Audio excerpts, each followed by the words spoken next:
জান্নাতে যায় কারা? জান্নাতে যায় কারা? মানুষ জান্নাতে যায়, জানোয়ার জান্নাতে যাবে না।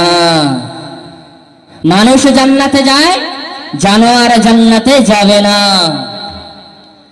এ কথা শোনার পরে একদল মানুষ আছে চিন্তা করে আর জবাব দেয়, ও নূর আলম, তোর দলিল অনুযায়ী আমরা মানুষ, আমরা জানোয়ার না, তাহলে আমরা জান্নাতি, নামাজ পড়ার কোনো প্রয়োজন লাগবে না। এমন মানুষ আছে কিনা বলেন? ও ঝাড়মাঝা গ্রামের মানুষেরা কান খুলে শুনে নেয়, মানুষ জান্নাতে যাবে, কিন্তু সব মানুষ জান্নাতে যাবে না। তাহলে কোন মানুষ জান্নাতে যাবে? নিজার ভেজাল মুক্ত ইমানদার যারা, ইমানদারেরা জান্নাতে যাবে। কারা? জোরসে বলেন কারা? ইমানদারেরা জান্নাতে যাবে, কিন্তু সব ইমানদার জান্নাতে যাবে না। তাহলে কোন ইমানদার জান্নাতে যাবে? ভেজাল মুক্ত ইমানদার যারা, নির্ভেজাল ইমানদার যারা, জান্নাতে একমাত্র যাবে তারা। জোরে বলি সুবহানাল্লাহ। বলে নূর আলম, নির্ভেজাল ইমানদার কারা, ভেজাল মুক্ত ইমানদার কারা, এ কথা আমাদের জানিয়ে দেবে, না হলে ছাড়ব না। আল্লাহকে প্রশ্ন করলাম, আল্লাহ নির্ভেজাল ইমানদার কারা? মহান আল্লাহ জানিয়ে দিলেন, ইয়া আইয়ুহাল্লাযীনা আমানু দুখুলু ফিস সিলমি কাফা। মহান আল্লাহ জানিয়ে দিলেন, আমার ইমানদার বান্দারা কান খুলে শুনে নাও, তোমরা যদি নির্ভেজাল ইমানদার হতে চাও, তোমরা যদি ভেজাল মুক্ত ইমানদার হতে চাও, তাহলে আমার ইসলামের ভান্ডারের ভিতরে পুরোপুরি ঢুকে যাও। কি বললেন আল্লাহ? তোমরা যদি নির্ভেজাল ইমানদার হতে চাও, তোমরা যদি ভেজাল মুক্ত ইমানদার হতে চাও, তাহলে আমার ইসলামের ভান্ডারের ভিতরে পুরোপুরি ঢুকে যাও।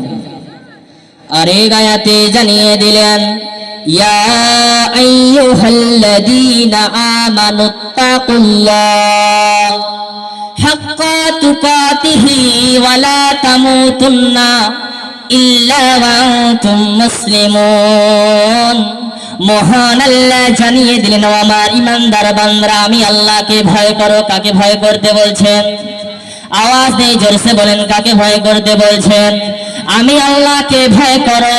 কেমন ভয় করবে? হাক্কা তুকাতিহি, ভয় করার মতো ভয় করবে। ভয় করার মতো ভয় করি আমরা। ও মুসলমান, পিপিলিকাকে দেখে ভয় লাগে কিনা বলেন? মশাকে দেখে ভয় লাগে কিনা বলেন?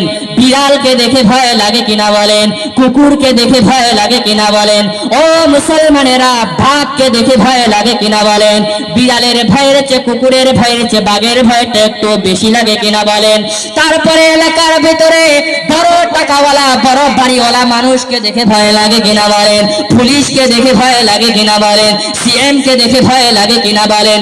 মিস্টার নরেন্দ্র মোদী দেশের পিএম কে দেখে ভয় লাগে কিনা বলেন? পুলিশের সামনে যদি দাঁড় করে দেওয়া হয়, সিএম এর সামনে যদি দাঁড় করে দেওয়া হয়, মিস্টার নরেন্দ্র মোদীর সামনে যদি দাঁড় করে দেওয়া হয়, দেশের পিএম এর সামনে যদি দাঁড় করে দেওয়া হয়, নড়াচড়া করবে না। পেশাব যদি লেগে যায়, প্যান্টে পেশাব করে দিবে, তবুও হিলাধুলা করবে না। জোরে বলুন ঠিক কিনা? কিন্তু মহান আল্লাহর দরবারে মসজিদে গিয়ে আল্লাহু আকবার বলে যখন দাঁড়িয়ে যায়, মশার কামড়ে সহ্য হয় না, চট করে মেরে দেয়, নামাজ কোন দিকে চলে যায় হুঁশ থাকে না। তাহলে বলুন, কাকে বেশি ভয় করলাম, আল্লাহকে না সরকারকে? জোরসে বলুন, কাকে বেশি ভয় করলাম, সরকারকে না আল্লাহকে? তাই আল্লাহ জানিয়েছেন, ভয় তো করবে। কেমন ভয় করবে? হাক্কা তুকাতিহি, ভয় করার মতো ভয় করবে। ভয় করার মতো ভয় করব তো ইনশাআল্লাহ, করব তো ইনশাআল্লাহ।